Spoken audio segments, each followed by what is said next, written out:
নমস্কার বন্ধুরা, টুকির রান্নাঘরে সবাইকে স্বাগত।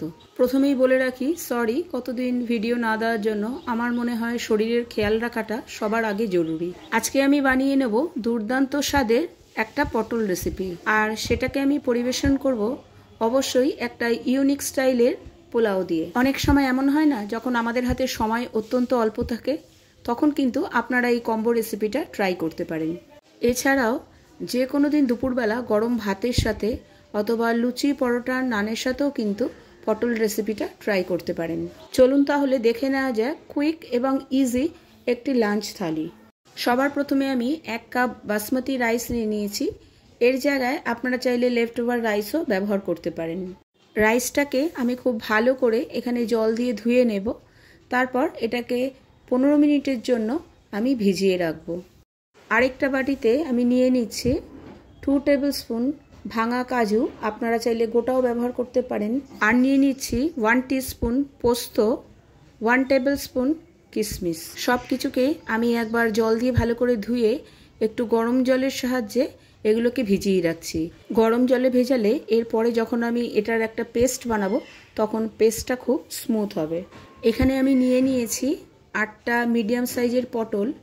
সেটার খোসাটা আমি ভালো করে না ছাড়িয়ে ওপরটা কিন্তু একটু ছুরির সাহায্যে চেঁচে নিচ্ছি। আর পটলটাকে দুপাশ দিয়ে হালকা একটু চিড়ে নিচ্ছি, যাতে রান্না করার সময় ভেতরে মশলাগুলো খুব ভালো করে ঢুকে যেতে পারে। পটলের গায়ে যদি একটু খোসা থেকে যায় তাতে কোনো অসুবিধা নেই, এটা শরীরের জন্য ভালো, ফাইবারের কাজ করবে। প্রত্যেকটা পটলকেই আমি ভালো করে চেঁচে নিয়েছি। এখানে দিয়ে দিচ্ছি একদম অল্প পরিমাণে হলুদ আর অল্প পরিমাণে নুন। নুন আর হলুদটাকে ভালো করে পটলের গায়ে আমি মাখিয়ে নিচ্ছি।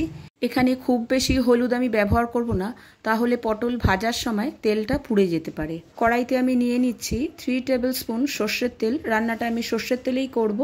তেলটা ভালো করে গরম হয়ে গেলে এর মধ্যে আমি সমস্ত পটলগুলোকে দিয়ে দিচ্ছি।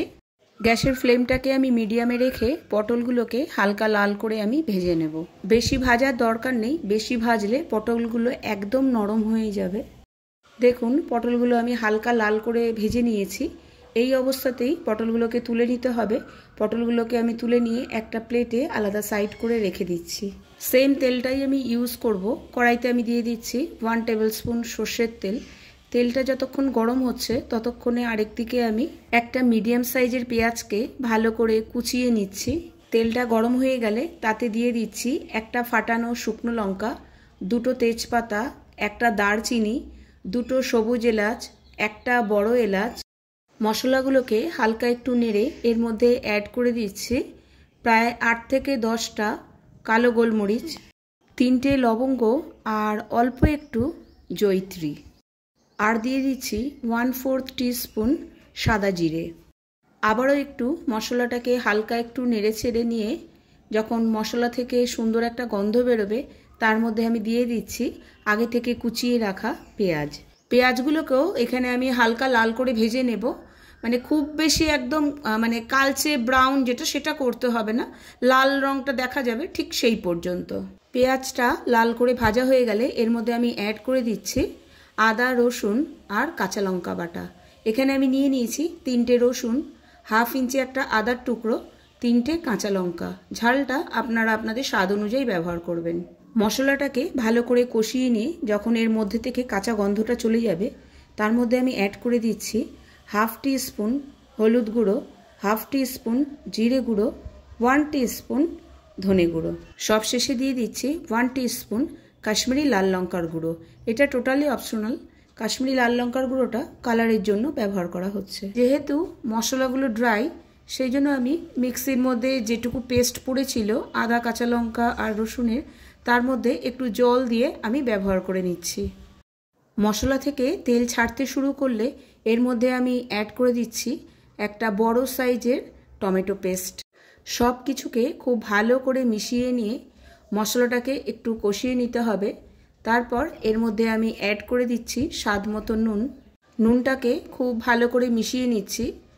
মশলাটা কষতে কষতে ততক্ষণে আরেক দিকে আমি বানিয়ে নেব কাজু বাদাম, কিশমিশ আর পোস্তর পেস্টটা।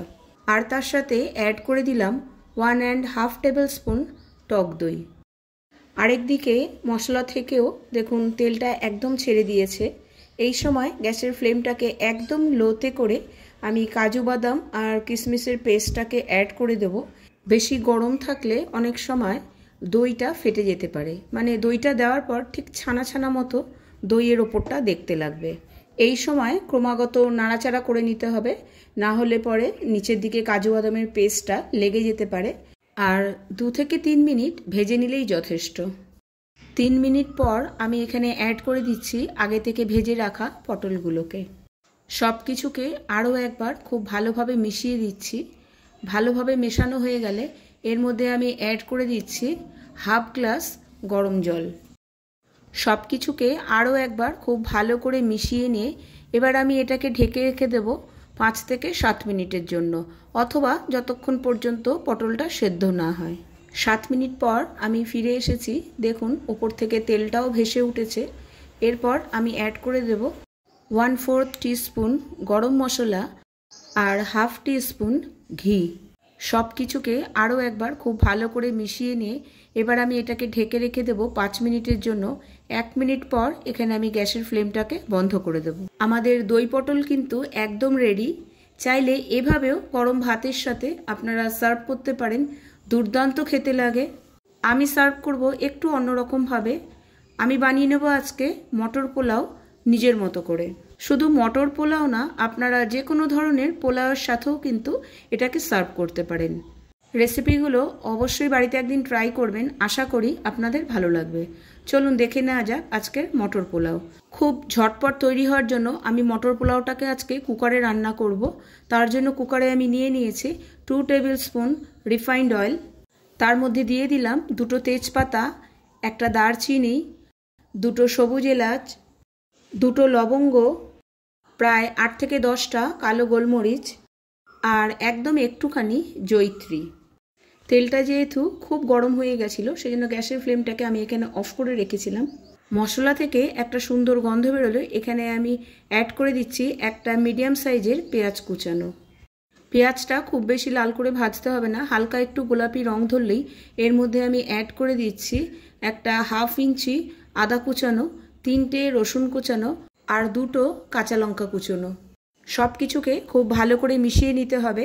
আরেকদিকে আমি 15 মিনিট হয়ে যাওয়ার পর চালটাকে একটা নেটের মধ্যে জলটা ঝরে যাওয়ার জন্য রেখে দিয়েছিলাম। সব কিছু মশলাকে খুব ভালো করে ফ্রাই করে নেওয়ার পর এখানে আমি অ্যাড করে দিচ্ছি একটা মিডিয়াম সাইজের টমেটো কুচানো আর হাফ কাপ কড়াইশুঁটি।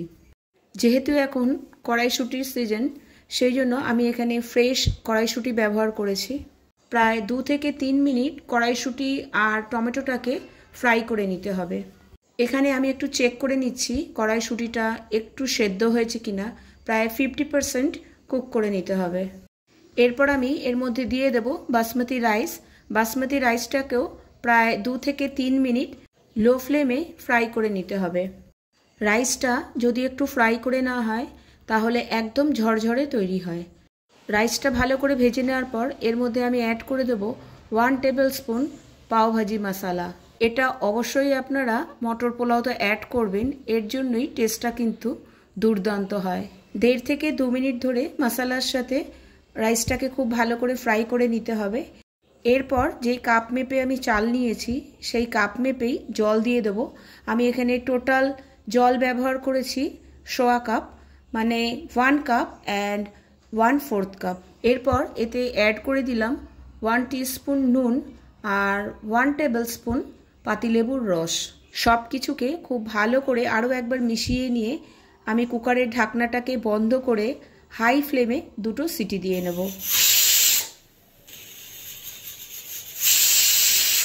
আমাদের মটর পোলাও কিন্তু একদম রেডি। চলুন দেখে নেওয়া যাক। দেখুন একদম ঝরঝরে প্রত্যেকটা রাইস, এমনকি আমি কুকারের নিচের দিকটাও দেখিয়ে দিচ্ছি, কুকারের নিচের দিকেও কিন্তু লাগেনি। আর এটা যতটা ঠান্ডা হবে ততটা আরও ঝরঝরে হয়ে যাবে। আপনারা এই রাইসটা একদম এভাবেও ব্যবহার করতে পারেন, কোনো কিছুর সাথে ছাড়াই, এটাও খেতে দুর্দান্ত লাগে। অথবা বাচ্চাদের টিফিনেও ব্যবহার করতে পারেন। আশা করি ভিডিওটা আপনাদের ভালো লেগেছে। ভিডিওটা যদি ভালো লেগে থাকে তাহলে কমেন্ট বক্সে অবশ্যই একটা কমেন্ট করে জানাবেন। আর আমার চ্যানেলের পুরনো বন্ধুদের জানাই অসংখ্য ধন্যবাদ আমার পাশে থাকার জন্য, আমাকে সাপোর্ট করার জন্য। আর নতুন বন্ধু হয়ে থাকলে চ্যানেলটিকে সাবস্ক্রাইব করে আমার পাশে থাকার অনুরোধ রইল। নিচে দেওয়া বেল আইকনটি অবশ্যই প্রেস করে দেবেন, তাহলে আমি যখনই নতুন কোনো ভিডিও আপলোড করব সবার আগে পৌঁছে যাবে আপনার কাছে। ভালো থাকবেন, সুস্থ থাকবেন, টাটা।